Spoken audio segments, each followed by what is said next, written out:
Ramesh Kumar online study classes में आपका स्वागत है। आज हम आप लोग को प्रेजेंट परफेक्ट कॉन्टिन्यूअस टेंस के बारे में बताएंगे। प्रेजेंट परफेक्ट कॉन्टिन्यूअस टेंस यानी प्रेजेंट मीन्स होता है वर्तमान, परफेक्ट मीन्स होता है पूर्ण, कॉन्टिन्यूअस मीन्स होता है अपूर्ण। तो पूर्ण प्लस अपूर्ण को मिलाकर पूर्ण हो जाता है। टेंस मीन्स होता है काल, यानी वर्तमान पूर्ण काल। सबसे पहले हम देखेंगे कि पहचान यानी प्रेजेंट परफेक्ट कॉन्टिन्यूअस टेंस की पहचान क्या होती है।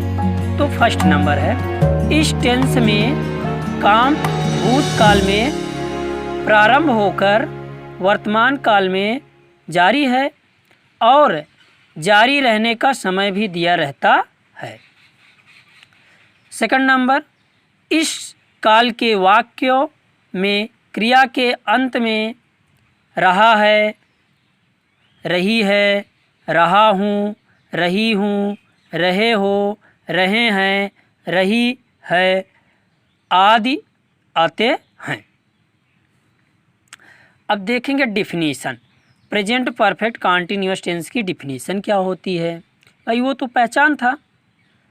अब इसका हम डिफिनीशन देखेंगे। यानी जिस वाक्य के अंत में रहा है, रहे हो, रही हैं, रहा हूँ आदि शब्द के साथ साथ समय भी दिया हो तो उसे प्रेजेंट परफेक्ट कॉन्टिन्यूअस टेंस कहते हैं।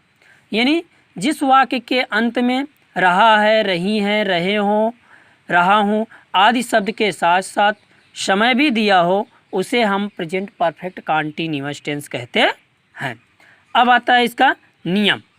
प्रेजेंट परफेक्ट कॉन्टिन्यूअस टेंस का नियम फर्स्ट है, एक वचनकर्ता ही, सी, इट एंड नेम के साथ सहायक क्रिया हैज बीन का प्रयोग करते हैं।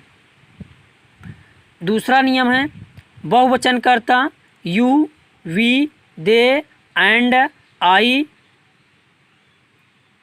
के साथ सहायक क्रिया है बीन का प्रयोग करते हैं। और थर्ड रूल होता है, इस टेंस में सभी कर्ताओं के साथ मेन वर्ब के फर्स्ट फॉर्म में आईएनजी जोड़ देते हैं। अगला नियम है चौथा, निश्चित समय के लिए सिंस तथा अनिश्चित समय के लिए फॉर लगाते हैं। अर्थात नियम के बारे में फर्स्ट नियम हमने बताया आपको कि यानी एक वचनकर्ता ही, सी, इट एंड नेम के साथ सहायक क्रिया हैज बीन का प्रयोग करते हैं। सेकंड नियम है, बहुवचनकर्ता you, we, they and I के साथ सहायक क्रिया हैव बीन का प्रयोग करते हैं। और थर्ड नियम है, इस टेंस में सभी कर्ताओं के साथ मेन वर्ब के फर्स्ट फॉर्म में आईएनजी जोड़ देते हैं। और फोर्थ नियम है, निश्चित समय के लिए फॉर तथा निश्चित समय के लिए सिंस तथा निश्चित समय के लिए फॉर का प्रयोग करते हैं। अब देखिए प्रेजेंट परफेक्ट कॉन्टिन्यूअस टेंस में चार प्रकार के वाक्य होते हैं। जिनमें से पहला नंबर है अफर्मेटिव सेंटेंस, जिसका हिंदी में होता है सकारात्मक वाक्य। अर्थात यानी जिस वाक्य में सकारात्मक भाव उत्पन्न होते हैं उसे हम क्या कहते हैं, सकारात्मक वाक्य कहते हैं, अर्थात अफर्मेटिव सेंटेंस कहते हैं। एग्जाम्पल जैसे फर्स्ट एग्जाम्पल, श्याम 2 घंटे से खेल रहा है।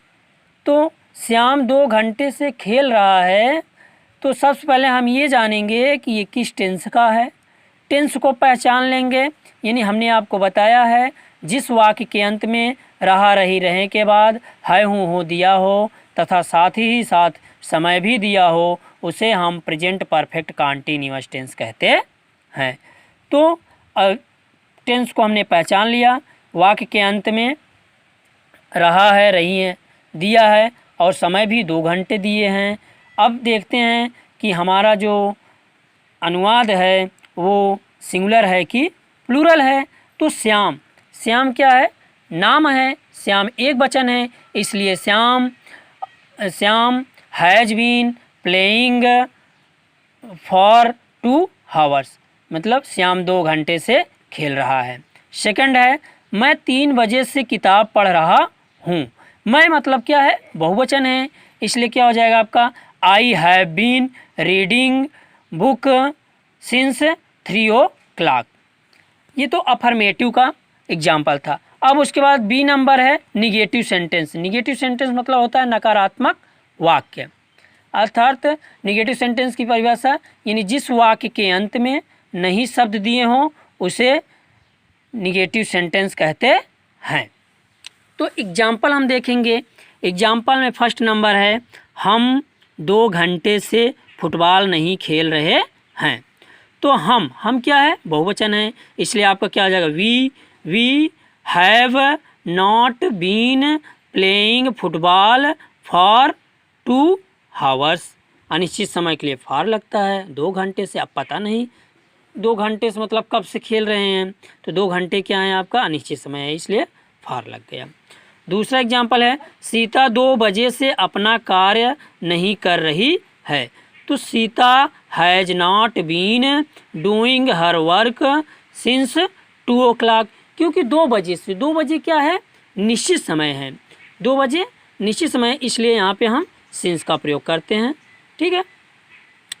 अब उसके बाद आता है C number, interrogative sentence. Interrogative sentence मतलब क्या होता है? प्रश्नवाचक वाक्य। अगर इसकी हम परिभाषा देखें तो जिस वाक्य में प्रश्नवाचक शब्द दिए हों उसे हम इंट्रोगेटिव सेंटेंस कहते हैं। अब इंट्रोगेटिव सेंटेंस 2 प्रकार के होते हैं, फर्स्ट टाइप और सेकंड टाइप। अर्थात फर्स्ट टाइप किसे कहते हैं? जब वाक्य की शुरुआत प्रश्नवाचक शब्द से होती है तो उसे हम फर्स्ट टाइप इंट्रोगेटिव सेंटेंस कहते हैं। और जब प्रश्नवाचक शब्द वाक्य के बीच में दिए हों तो उसे हम सेकंड टाइप इंट्रोगेटिव सेंटेंस कहते हैं। फॉर एग्जांपल में हम देखेंगे, जैसे फर्स्ट नंबर, क्या मैं 2005 से इस विद्यालय में पढ़ रहा हूँ। क्या शब्द पहले आया है, इसलिए फर्स्ट टाइप इंट्रोगेटिव सेंटेंस है। तो सबसे पहले हम सहायक क्रिया को आगे रखेंगे, have I been reading in this school since 2005, यानी क्या मैं 2005 से इस विद्यालय में पढ़ रहा हूँ। तो have I been reading in this school since 2005। अब दूसरा एग्जाम्पल है, तुम 3 बजे से कल विद्यालय में क्या पढ़ रहे हो।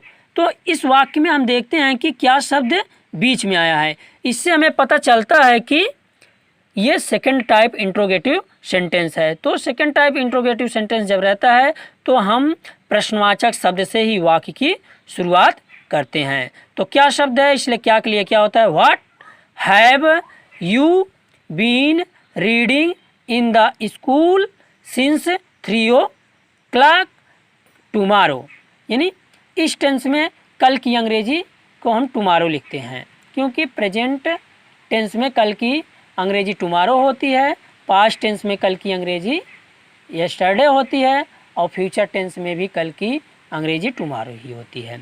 तो ये हो गया आपका इंट्रोगेटिव सेंटेंस। ठीक है। अब डी नंबर आता है। डी नंबर क्या होता है? इंट्रोगेटिव निगेटिव सेंटेंस, यानी प्रश्नवाचक नकारात्मक वाक्य। अर्थात जिस वाक्य में प्रश्नवाचक शब्द के साथ साथ निगेटिव नहीं शब्द भी दिया होता है उसे हम इंट्रोगेटिव निगेटिव सेंटेंस कहते हैं। जैसे एग्जाम्पल में देखेंगे, क्या सीता 5 बजे से खाना नहीं बना रही है। तो क्या शब्द पहले है, इसलिए has Sita not been cooking food since 5 o'clock, क्योंकि इंट्रोगेटिव निगेटिव सेंटेंस में हम नॉट का प्रयोग सब्जेक्ट के बाद ही करते हैं। दूसरा नंबर एग्जाम्पल है, तुम 2 घंटे से अपना पाठ याद क्यों नहीं कर रहे हो। तो इसलिए क्यों शब्द बीच में दिया है, इसलिए क्यों की अंग्रेजी क्या होगी, why have you not been learning your lesson for 2 hours. तो ये आपका अनुवाद हुआ। इस तरीके से आपका प्रेजेंट परफेक्ट कंटीन्यूअस टेंस पूर्ण रूप से ख़त्म हो गया। इसको आप अच्छे से देखिए, ध्यान से पढ़िए, लिखिए और याद करिए। धन्यवाद।